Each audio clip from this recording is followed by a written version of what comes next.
In the following, I would like to touch briefly on 4 points. The first, in general, what are the causes of fiscal crisis and what is the prevention. The second, very briefly, crisis management in the Eurozone. The third, crisis resolution mechanism, debt resolution mechanism as they emerged. And finally, and this would be the forecast, the longer-term structural problems and solution in the Eurozone. Now, starting with the first point. If you look at the approximate level, there are 2 main reasons for fiscal crisis. The first is a persistent fiscal expansion, meaning expansion of spending, which is mostly social spending or spending on government. It is very rarely that the taxes are too low as a reason for the fiscal crisis. So the deeper reason for such a fiscal expansion are all the forces which are behind the expansion of the welfare state and the expansion of the government. So if you want to stop this problem, and there are already many attempts, you have to deal with the underlying causes of the expansion of the welfare state, and we have to do it even if the crisis, financial crisis, the fiscal crisis did not emerge because of aging. Now, there's a second reason for deep, serious fiscal crisis, which are the financial crisis. And a side effect of financial crisis is a surge in the public debt. In the recent book of Reinhardt and Rogoff, it has been calculated that on average, because of a financial crisis, the public debt increases by 86%. Which shows how important it is to try to prevent the financial crisis, which is a huge agenda. Let me only say, without going into this huge problem, that one should also consider the policy errors as reasons for the recent crisis and the previous crisis. It is only a mistake to look at the markets. It's very superficial. Because behind what is usually called market failures, meaning behavior which leads to crisis, you can find some policy errors like excessively low interest rates. In this country some years ago, like politicized institution which pushed for housing credit, Fannie Mae and Fannie Mac, Landesbanken in Germany, Cajas in Spain, another example of politicization. And the second point I would like to make here, it's also, I think, a rare to looking for the remedies to focus on regulations and to omit monetary policy. There is some, I think, homework to do about the stance of monetary policy. The problem is not so much how to make monetary policy to lean against the wind. The problem is how to prevent the monetary policy to lean with the wind. It was how to prevent it. This is the point. Now, so much for the causes, and so we need some, I think, fundamental thinking of the policies also regarding the financial sector, and I am not quite sure that conclusions and recommendations which have been reached are enough, and this is an understatement. Now, let me move to the crisis management in the Eurozone. I am not going to retell this very well-known story, how it developed, etc., etc. I would only say that it is difficult to avoid the impression that it was unnecessarily messy. And it was unnecessarily messy for some reasons which are not very clear to me. Was it because of the political complexities of decision-making in the euro? Was it because the French was very worried about the banks and the Germans, and the solidarity with Greece, in fact, meant solidarity with the French and the German banks? Was it because there were no ready tools to deal with the crisis? These are all questions we may discuss, but let me finish this part of my presentation with the observation which probably is obvious. It's rather difficult to avoid the impression that the German initiative, or rather the German statement, which stemmed from, which was based on a compromise between the Germans and the French in Deauville, and which said that the creditors would be involved in the debt crisis, was not very well thought of. It raises a very interesting question, why not? And I must tell you that even in real time, I ask myself the question, what do they mean? Do they mean that there is an option of reducing the debt, public debt, sovereign debt? And if this was the case, there was no need to discover America, because there are options already. There are instruments, pure market solutions, modified market solution, etc., etc. Or did they mean something which is much stronger, a mandatory involvement of the creditors? And if this was the case, I had a very serious doubts, how could one structure that? So that this is a mandate. In any case, it has produced one effect, which the German and the French wanted to get, perhaps a bit prematurely. Markets differentiate now. Perhaps a bit too much and a bit too premature, but they started differentiating. But as a side effect of this statement, the ministers of finance and heads of governments had to ensure the markets that this possible haircut would apply only to the bonds starting in 2013. In this way, they tightened their hands, or they would risk credibility. What if there would be it would be desirable to do something earlier about the debt which was incurred earlier? I would not mention any country. Now, this question of actual debt management, which is like reporting from the battlefield, overlaps with the issue of debt resolution mechanism. There is one debt resolution mechanism which emerged in May this year. The decision was on the 7th of May, which has a very complicated name, 4 words: European Financial Stabilization Facility, I think, abbreviated to EFSF. I would call it European International Monetary Fund, European Monetary Fund. Now, and there are some questions. Now, first of all, I think one should distinguish when this sort of institution and what the German calls transfer union, meaning unconditional subsidization.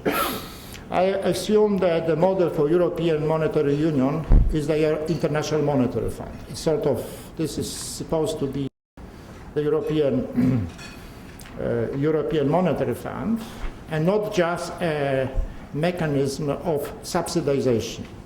And this is a very important difference between the two. But there are some questions. Would the European Monetary Union replicate the experience of IMF? There have been, as we know, many criticisms of IMF, but I think one criticism cannot be made, to my knowledge, and that is that IMF was not losing money systematically. It was not losing money systematically, so the mechanism was to borrow from the financial markets, to suggest or impose conditionality, and in a sufficient number of cases it worked, so as IMF got paid back, and there was no need to subsidize the IMF and indirectly to subsidize the countries. Now, if this is going to be replicated, and this is a big if, then I wouldn't see any political problem. But if European Monetary Fund would be a tool of systematic subsidization, hidden away towards a transfer union, fiscal union, then this would certainly be a very serious political problem, because voters in Germany, Austria, Netherlands would object, and I can understand why. This would be clearly against the fundamental assumptions of the treaty. So there are some very important technical questions regarding how European Monetary Fund would operate. These questions also include the issue of the relationship between European Monetary Fund and International Monetary Fund. How would they cooperate? Would they suggest the same conditionality? What about, I think you made the point in one of your publications, that if European Monetary Fund originates, then this would unavoidably reduce the global role of International Monetary Fund, I think. And this can be regarded as a sort of negative externality. But I will repeat, as long as it works similar to IMF, there would be no huge political problem. If it doesn't, There would be a political problem. Now, in my paper, I also tried to analyze something which was proposed but not enacted. This was sovereign bankruptcy mechanism, a proposal which was presented by IMF 2001 or 2, modeled on Chapter 11, US Chapter 11 bankruptcy code. And there was a huge debate about that. Finally, it was not enacted. I made 2 points in my paper. The first, all proposals regarding that resolution mechanism should be analyzed from 2 points of view.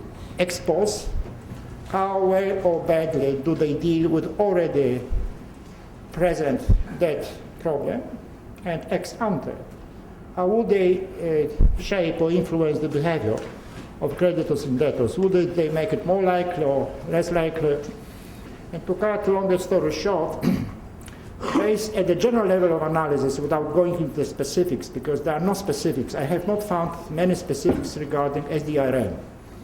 This is mostly at the general level of analysis. And contrary to many claims which were made in favor of this mechanism, I can't find a unique comparative advantage in dealing with the already existing public debt, meaning that there are already some other mechanisms, like pure market solutions, like more or less voluntary debt negotiations, or enhanced market solutions like CACs, Brady Plan, etc., which seem to offer the same kinds of benefits without going into rather complex political problem. Ex ante view is the following one. Ex ante meaning, imagine that you have a debt-friendly sovereign debt court, meaning that a debtor can turn to this court. How would this influence the financial markets? The very expectation, the very prospect that this is the option. Now here have the opponents of this mechanism say that this would make the financial markets more unstable, because they would speculate that a country may turn, so you would like to make a move faster. The proponents are saying the financial markets would be more vigilant. They would give more early warnings. And this would be good if you want to constrain public debts. This is one point. The second point is, what about risk premiums? If you have this option, if creditors know there is an option for the debtors to turn to a special mechanism, that at least for some countries, risk premiums would rise, which would mean there would be more differentiation. Now, those who like countries to enjoy low interest rates deplore this potential effect. Those who think that markets do not provide enough early warnings think this is a benefit.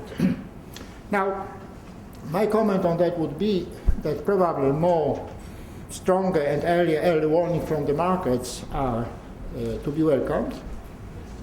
And perhaps it is so that warnings from the market are much stronger than more warnings from the experts, including the IMF. So compare the efficacy of the warning of an expert, the warning of the markets.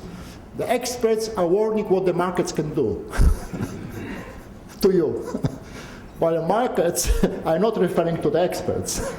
Markets speak for themselves. So perhaps it is I think it's a benefit, but it's not sufficient, because you have to have governments which are price sensitive, which are sufficiently reasonable. So all the measures which aim at making markets more vigilant and to provide early warnings must be supplemented with some measures on the governments. What? Fiscal constitutions. Because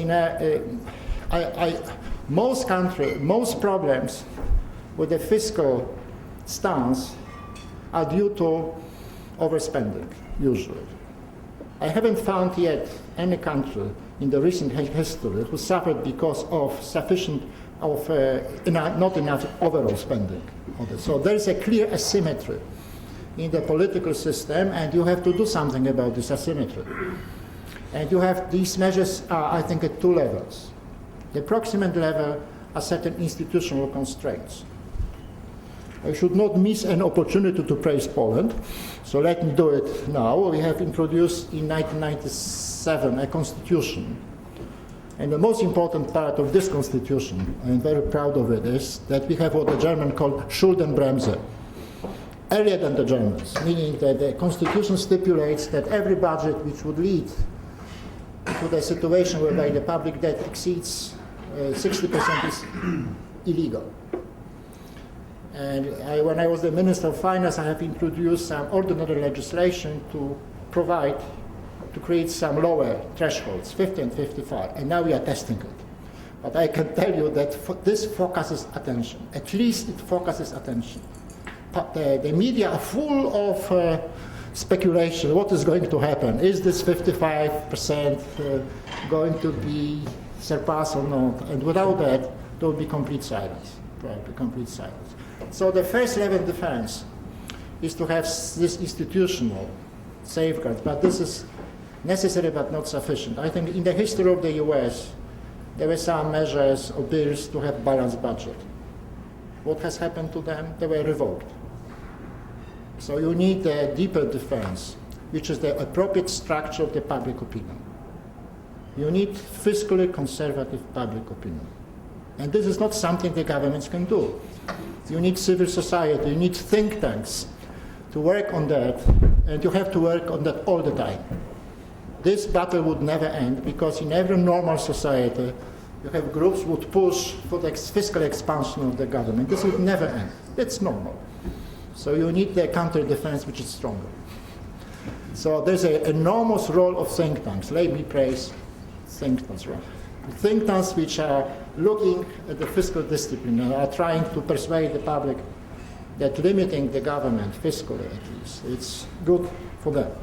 So much for the debt resolution mechanism. Let me now turn to the last topic, which is the longer run, or not so much longer run as structural.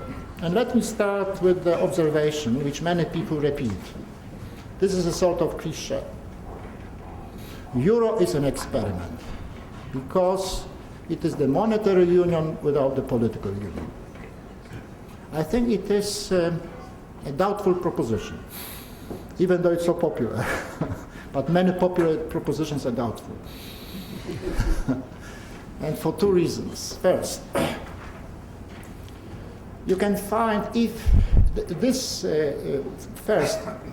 this statement is based on a very narrow definition of a monetary union, which presupposes the single state as a political union. So most people who say Euro is an experiment because it's a monetary union without political union, they have probably a single state in mind. And then they say the Eurozone or Europe is not a single state, this is a risk experiment. But what they miss, I think, is they miss a broader sense of what is monetary union. This is a group of countries which cannot devalue with respect to each other. They cannot depreciate. So they are hard pegs. And this is the essence. And in this sense, gold standard was a monetary union. Even though there were currencies with different names. In this sense, Austria, Netherlands, was with monetary union with Germany, when Germany had Deutsche Mark. And the Baltics and Bulgaria are in monetary union with the present Eurozone, because all these countries cannot devalue. So I would say that the proper model for the Eurozone, and coming to that, is not a single state, and if you don't see single state, you see, oh, it's hopeless. They are going to the ruin, unless you build a single state. I think the proper union is to define a monetary union as a group of countries which are linked by hard pegs, lasting hard pegs. This is the essence. And then you see that gold standard, whenever there are the association with this, this is a better model than the single country. Now the second objection to this popular statement is the following one. Even if you assume that the political union is a single state, then what are the implications? What features of a single state are relevant for the monetary union? I think two. The first, that provinces or parts of a single state have a limited fiscal sovereignty. If not, This is Argentina. This is a single state when but the provinces are have not been subject to fiscal discipline. Well, realize then that the Stability and Growth Pact was a counterpart of this. But it was usually not regarded to be a part of a political union. It was. And second, at least nowadays, people would say a large common budget is a necessary feature of a single state. So what is the situation with the Eurozone? To cut it short. Eurozone Stability and Growth Pact was enacted, and we know the sad story of this. It was violated by Germany and France, which strengthened bad tendencies in other countries and has contributed to the fiscal folly in most of the Eurozone countries. And at the same time, Eurozone does not have a large single budget. The budget of the European Union is 1%. Now, where are the reasons for the present problems? Clearly, they are not in the lack of a large common budget. I am coming to that. But in the lack of disciplining mechanisms, including both at the European Union level and in the country level. And this brings me to the last part, which is the future. I am not going to give you any risky unconditional forecasts. But I would say that provided that, the Eurozone would have a good future. I generally say, let me make an unconditional forecast. I think the fears about this dissolution of Eurozone are exaggerated, are hugely exaggerated, because every bad story is popular, especially exaggerated. I'm not underestimating the problems, but I would say that there's enough political stake for the stakeholder to take the necessary measures, and I would like to mention what I consider to be the necessary measures in the bit longer run, going beyond current crisis management. And here we have to come to the model. A single state is not a good model, so you have to have another model in mind. Call it gold standard model, not literally. I am not saying that we should return to gold, even though this is not such an absurd idea. But I will leave this aside. But let me start with noticing that there are some observers who are saying that the only way out of this present crisis for the Eurozone is to increase the second conditions, is to go into the direction of a single state, meaning a larger budget. I just ran across a commentary from the Daily Telegraph, and the title is "Germany must pay transfers or watch its euro investment collapse." I don't know whether this is a British provocation towards the Germans or it is serious, but the author says what should be done, and that what statement Germany should done. Debts of Greece, Italy, Spain, Portugal, and Ireland will be fused with the German debt. A single treasury will control spending and issue Eurobonds for Euroland. And they said this is the sort of a game changer that may be now required to save EMU, etc., etc. Now this is a completely dangerous utopia. And probably it is not seriously meant. Why? Because experience of single state has shown us how dangerous it is to stretch transfers. Look at Italy, North and South Italy. What is the experience? The transfers were, I think, largely wasted.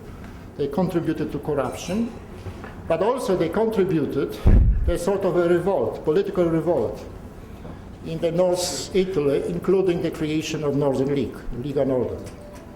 Look, even Germany. Huge transfers from West to East Germany have provoked a rather negative reaction of the part of both. The West Germans have negative attitudes about East Germans, and they call them Ossis, And East German have negative attitudes of West German, they call them Wessis. Look at Spain. Catalonia is going, what is the evolution of federal states? No net transfers between their respective regions. So how would you expect in the foreseeable future larger net transfers for countries which have suffered a shock to some extent, self-produced? I think it's a completely unrealistic, it's a dangerous utopia, it should not be tried. Because there are limits. The word solidarity is hugely misused. This is why I'm using it very rarely. Generally, solidarity is rarely based on forced payments, which are called taxes. It's voluntary by very nature. But if there is such a thing as solidarity behind transfer, it has to grow very, very naturally. Like in the US, you need some historical developments. I think I find when I look around, what would be the country which would perhaps show how the identity can arise? It's India. This is a provocative, because India is much more varied than Europe. 200 years ago, I don't think there was much Indian solidarity. There is now. Is it because of the British? And thus, you also need benevolent invaders to produce an increase in pan-European solidarity, which would support increased transfers. But if this is not forthcoming, this is completely dangerous utopia and not necessary, because the problems which have arisen in the Eurozone are of the different nature, and the solution have to be looked differently. And I am going to mention some proposals which are pretty obvious, sorry for that, because they have been kept repeating, but the very fact that some proposals are being repeated does not deprive them necessarily of their validity. Even the reverse is true. The most repeated proposals are valid. Very rare proposals are doubtful. So this is a praise of banality.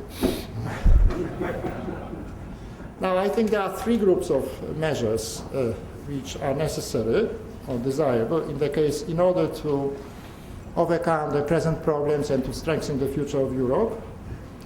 The first one is to reduce the procyclicality of policies, to reduce the shocks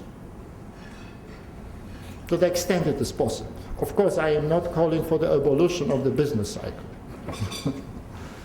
But I am calling for measures which will reduce the risk of very serious breakdowns in growth. The second, structural reforms which would increase the rate of growth, especially of countries which have now large debts, public debts. And the third, reforms which would improve the adjustment, meaning internal devaluation. How to make anti-Keynesian measures. How to make, instead of overt devaluation, in the Eurozone, you can't have it, so you have to improve the mechanism of internal devaluation. Now, the first point, how to reduce the procyclicality.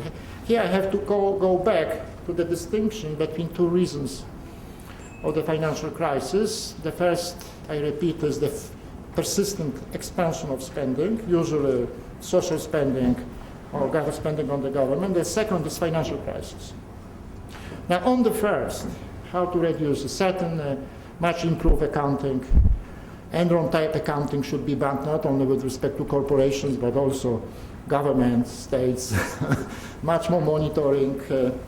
If possible, strengthen sanctions in the Stability and Growth Pact, even though if it is not automatic, it's very doubtful whether they would work. But the focus should be, as I try to mention, at the country level. So there should be a pressure or encouragement to enact fiscal constitution in the respective countries.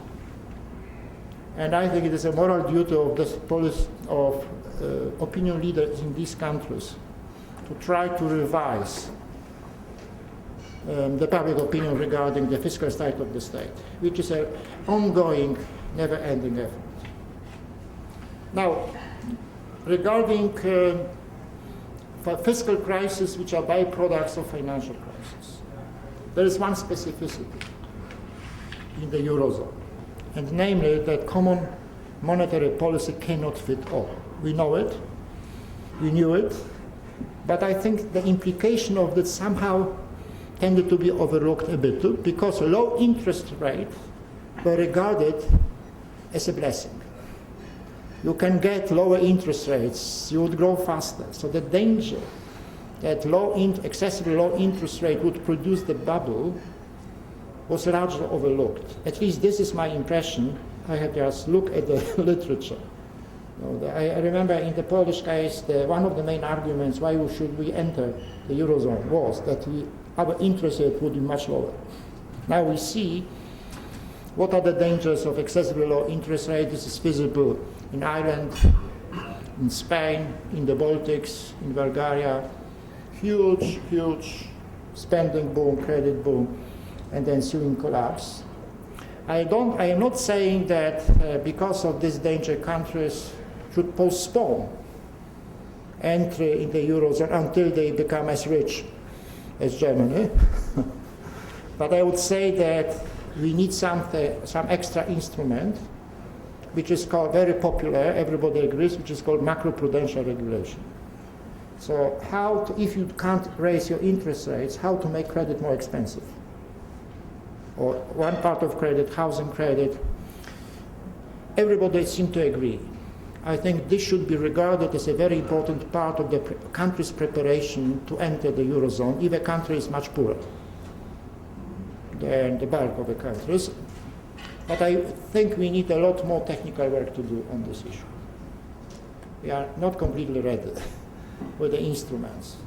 And so much on the first point, how to reduce procyclicality. The second point, how to strengthen growth. At the European Union level, probably there is no need for any grand initiative. There is a need to complete what was already decided in the treaties. New grand initiative would be very dangerous, would probably tend to mask the problem that very important decisions which are reflected in the treaty are not completed, and I would say it's single market. Single market is not completed, and if I say single market is not completed, I mean first of all non-financial services. On financial services we have a lot in integration. On non-financial services there was a problem of the Polish plumber. Another Polish accent, you remember, there was a brave initiative by Commissioner Bolkestein to liberalize, and then there was a Polish plumber. Somebody who was used to introduce fears, and so the directive was very much watered down. The second point on growth, the mode of fiscal consolidation matters, not only the size and timing. And I think there's a lot of empirical literature which would suggest that if your tax to spending ratio is very high already, high meaning no less than 40%, then focus on spending, which means focus on social spending and on the government consumption. And the probability that this would be good for growth, or at least not bad, is much more higher than to increase taxes. So the mode of fiscal consolidation is very important in the Eurozone too. And the third point, which is related, one should look for measures which do not reduce the current demand by strengthening the supply, perhaps in the longer run. And this is retirement age. And it so happens that countries which have huge public debts, Italy, Portugal, Greece, until recently at least, have also a low retirement age. So they have a buffer. This buffer does not exist in the case of Netherlands because they have already high retirement, and this buffer obviously must be used. Retirement age, this is a good supply side reform, so, and at the same time does not damage the demand. And the fourth point, which overlaps, which is important both for growth and for better adjustment, is labor market reforms. There are some countries which have very rigid labor market reforms. Portugal, this is from Salazar times. Spain, to some extent, because of Franco. Italy, largely because of Mussolini. Even France, I don't know because of whom. Robespierre. But they have also rigid. So and this is extremely important to do something about it. Make it for two reasons. First, for systematic growth. If your labor markets are rigid, people do not move fast across projects and occupation. This hampers the diffusion of innovations. And innovations, as we know, are the most important force of productivity. Second, if you are hit by the shock, you cannot use upward normal devaluation. So what you do? You have to do what Latvia has done, as Anders has written, this heroic adjustment, or Estonia, or Bulgaria. You have to produce internal devaluation, so you have to have flexible wages downwards. And I think this is absolutely a must. So summing up, as you know, as you can see, there's nothing revolutionary in this proposal. There's only one small point: they need to be implemented. And for that, we need a lot of public pressure. Thank you very much.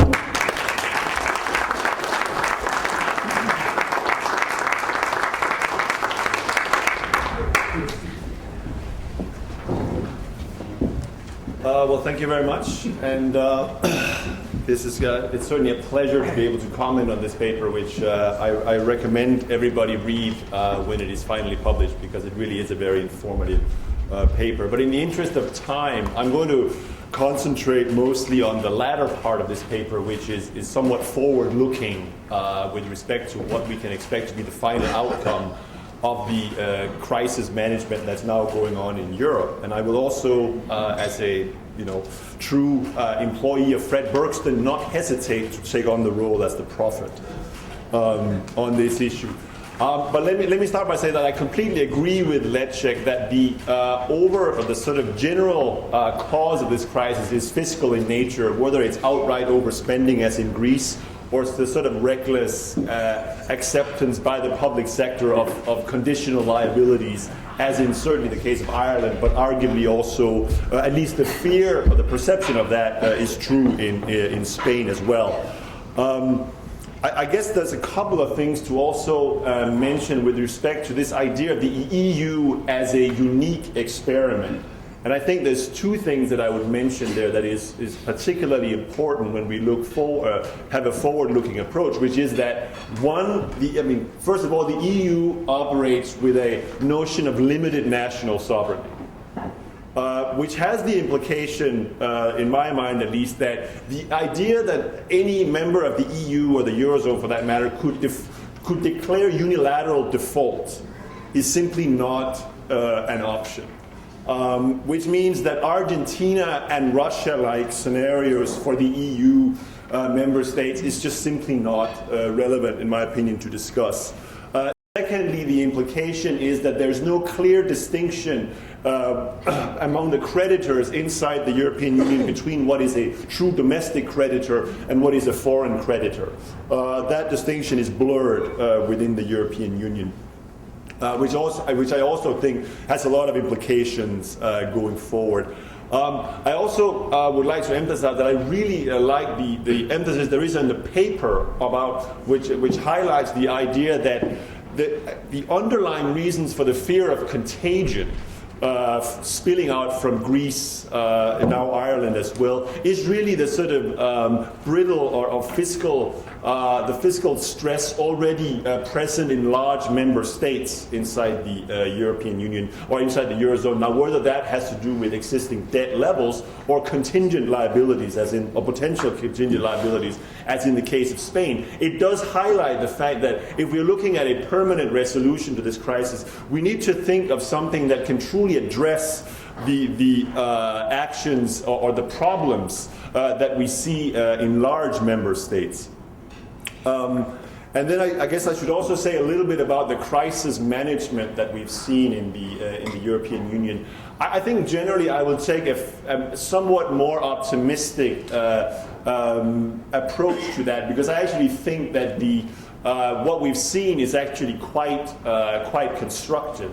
And I would particularly, and this is a part of the paper that Leszek did not comment on in his remarks, but I particularly actually would highlight that I believe the European Central Bank has actually, through a series of pragmatic decisions it has taken, while clearly sort of, shall we say, conducting monetary policy with fiscal implications, has actually been a very constructive factor in this crisis.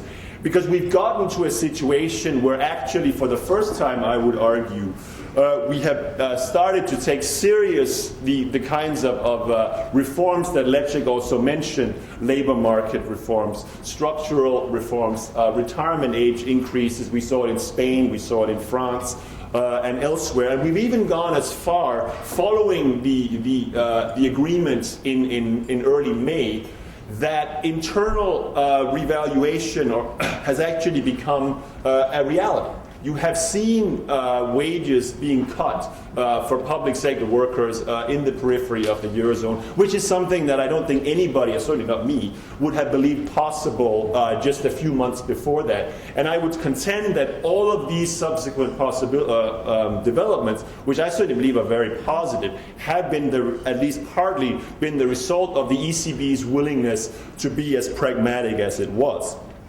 We have also seen a commitment to engage in the process that we're now going through, which is, as Leszek says, thinking about a permanent resolution for the current debt level, the current debt crisis in the European Union. And there I would say that I probably see two ways in which you could have done that. One was you could have beefed up the Stability and Growth Pact. There has been some marginal, shall we say, improvements to this to the Growth Pact, but ultimately it was rejected. It was by the European Council. So the Stability and Growth Pact, in its current form, and certainly any form that I can foresee going forward, will not have the possibility to actually discipline a large member state, which is essentially the same as saying that it has failed as a permanent policy-making tool.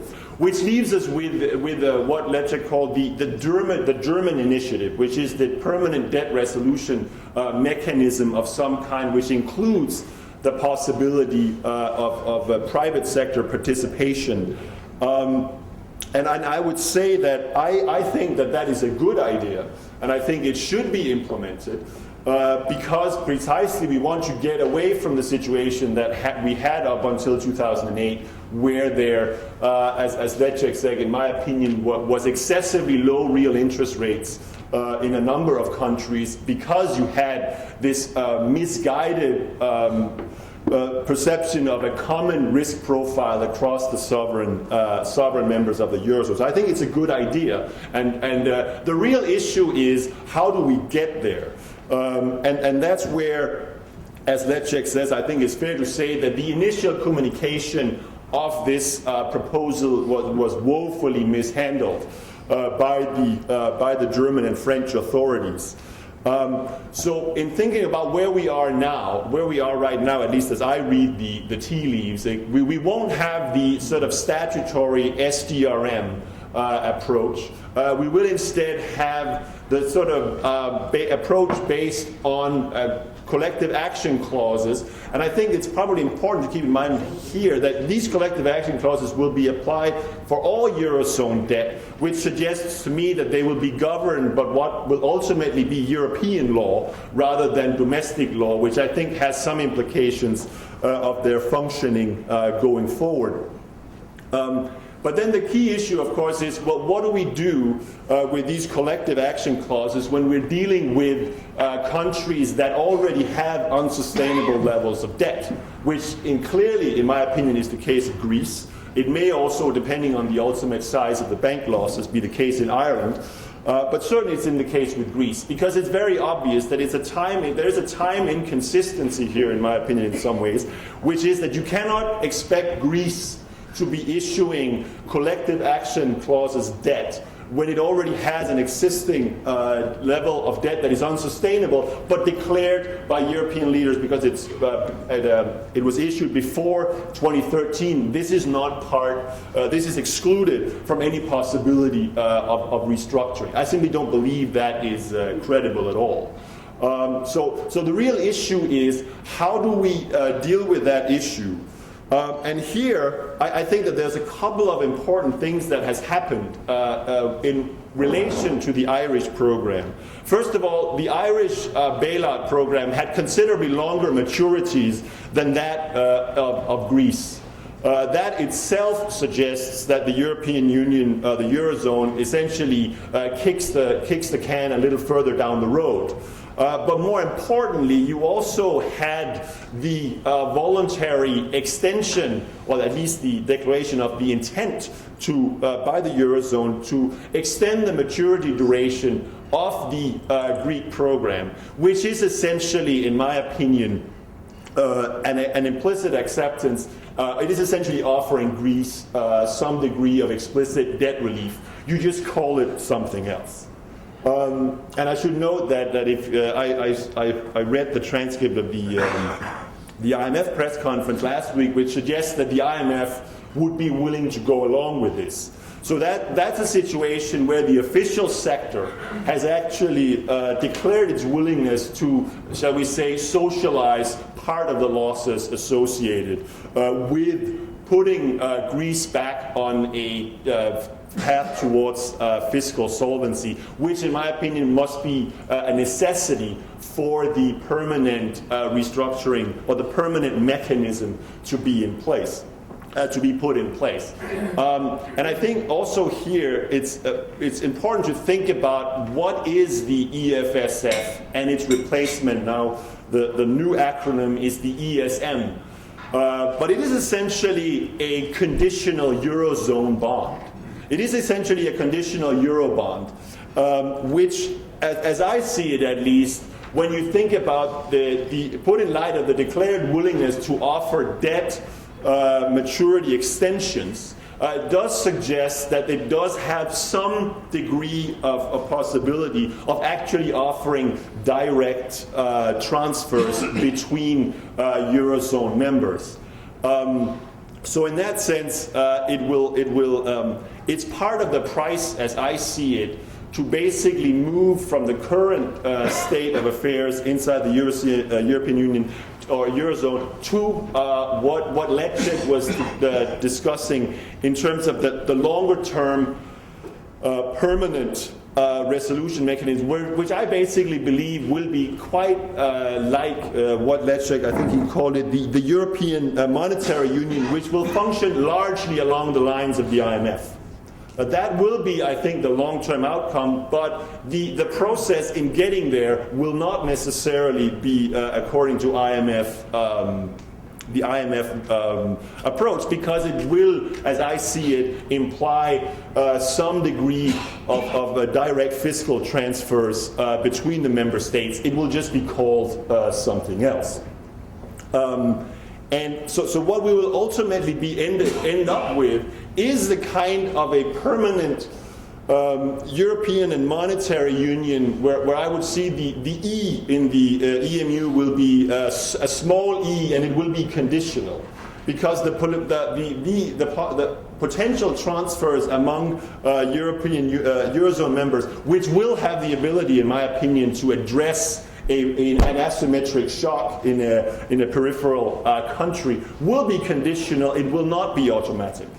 And I think that actually is obviously quite along the way. It will mirror quite closely the IMF approach, if you like, but it will also be quite beneficial, because one of the things that again, if we come back to the longer-term structural reform agenda that Lecek was talking about, this conditionality, certainly in the case of Greece, has proven very effective. In terms of getting to the pro-growth policies, the structural reform issues that have been dogging European policymakers for a long time. And in many ways, that making access to the ESM, this de facto Eurobond, as I see it, always conditional, basically, ironically, I would argue, probably gives the EU or the center, in many ways, a more coercive force vis-a-vis its respective subnational components. That is arguably true in the United States. I mean, if you think about that one of the conditionalities that was attached to the Greek IMF program was obviously the complete consolidation of the reform of the Greek public pension system. Now that's something that the US federal government hasn't even been able to do in states like Illinois. But it is possible by making these transfers conditional in the long run. So I actually believe that this is both a very constructive and ultimately also a solution that is going to prove politically viable, because it actually, as Leszek indicated, does not include very large political concessions by anybody involved. So in summary, I guess I would say that it will basically include some aspects of a transfer union, some aspects of a traditional Eurozone bond, and there will be the opportunity for potentially including private sector workers. And fuse it all together, you have a traditional, very messy European policy compromise, but ultimately one that I believe will be sustainable in the long run. Thank you.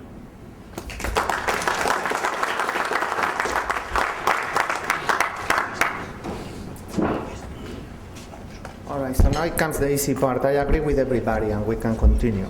But I'll try to say something elaborating a little bit on what was said with the premise that I basically agree on many things. And given the times we live in, I have to say that these views are my own and not those of my employer, Tudor Investment. Now, I do recommend everybody to read the paper. I think it's brilliant. And I have realized that the best observers of the euro area really are those that come from Eastern Europe. I think they don't have a prejudice, they have seen it with interest, and they have done the difficult things that euro area countries don't necessarily want to do. I think they have a superior stance in that, and when they speak, I think everybody should listen on this.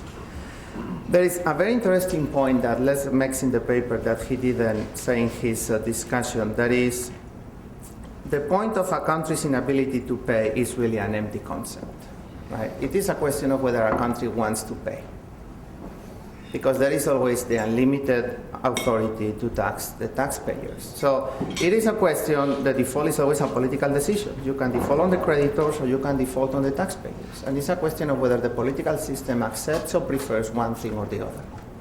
So this whole debate we are hearing on the news and on the newspapers that Ireland will have to leave, that's wrong.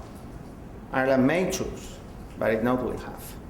And on that, I found the other day an interesting interview with the manager of the debt office in Uruguay back in 2002. You may remember that Uruguay was one of those cases where there were a very successful debt exchange.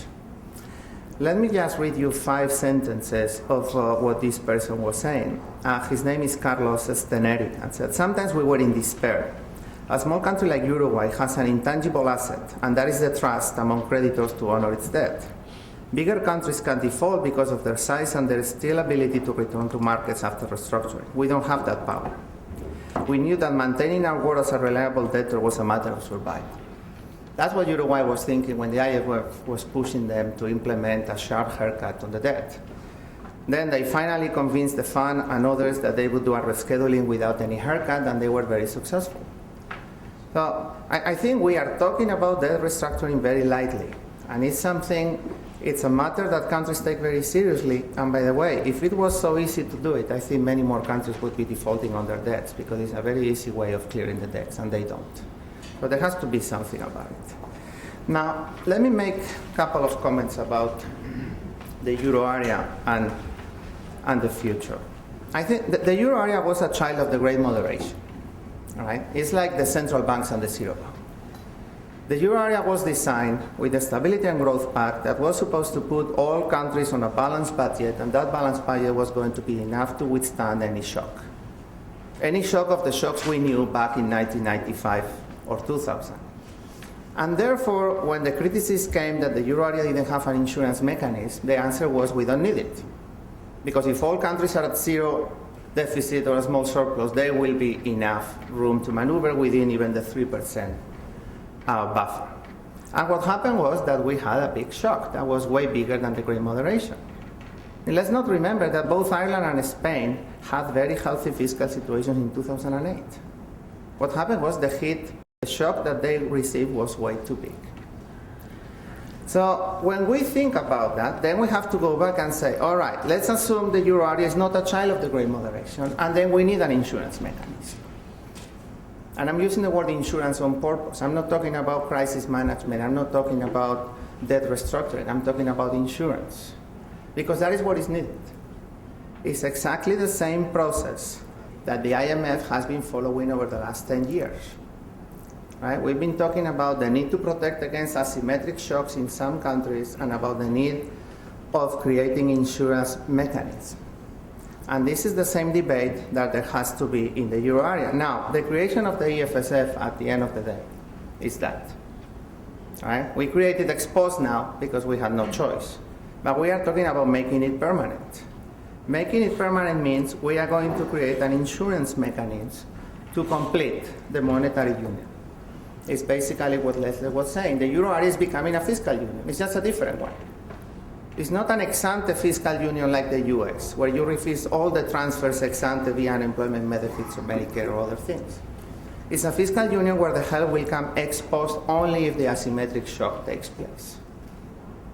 And in order to make sure that the incentive structure is correct, then you need to strengthen the preemptive arm.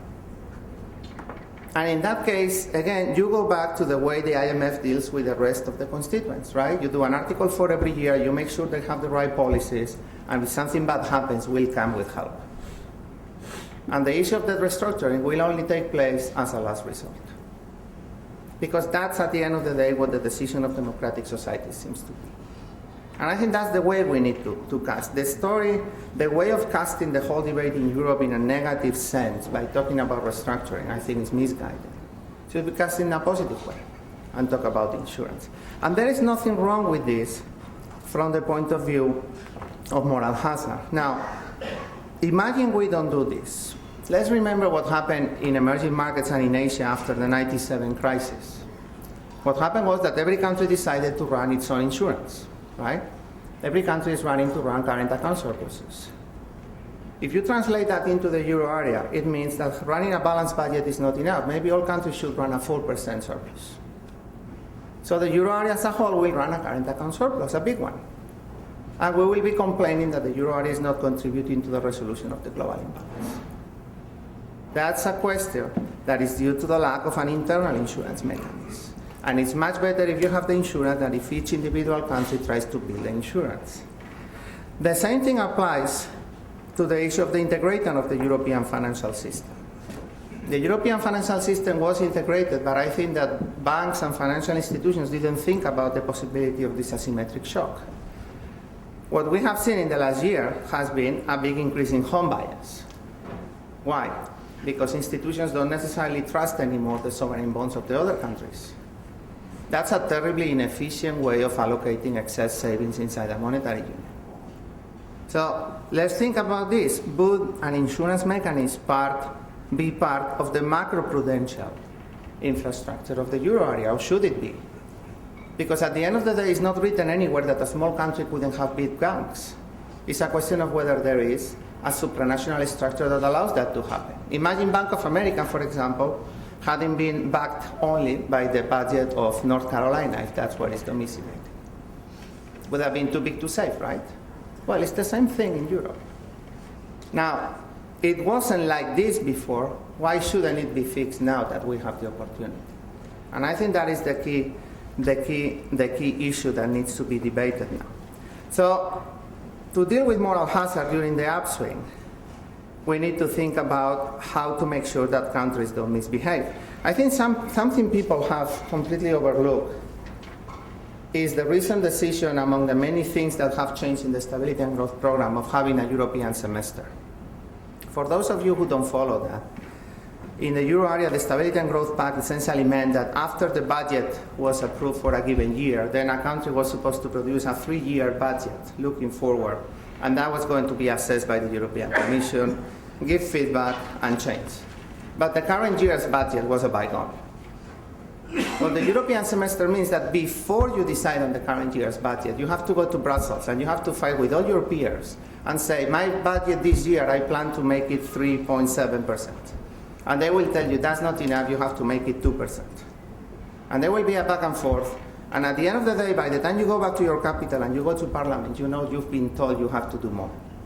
So you have no excuses when you go back to Brussels and say, you know what, at the end I'm coming back with 2.7 again.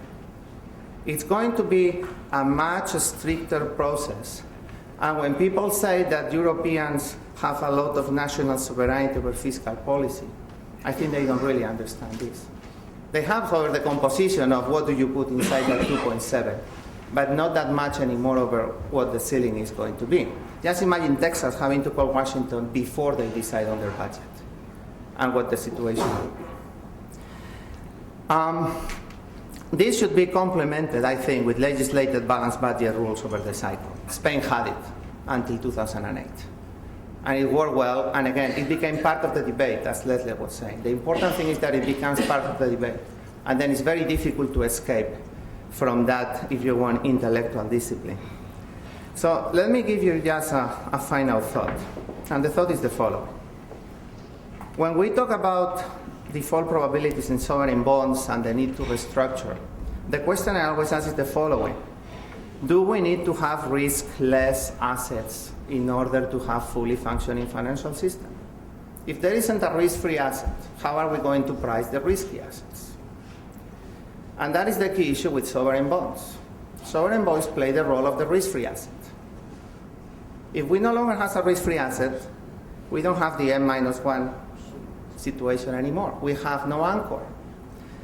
And so it is where this insurance mechanism comes in. It is where the issuance of euro bonds could play a role.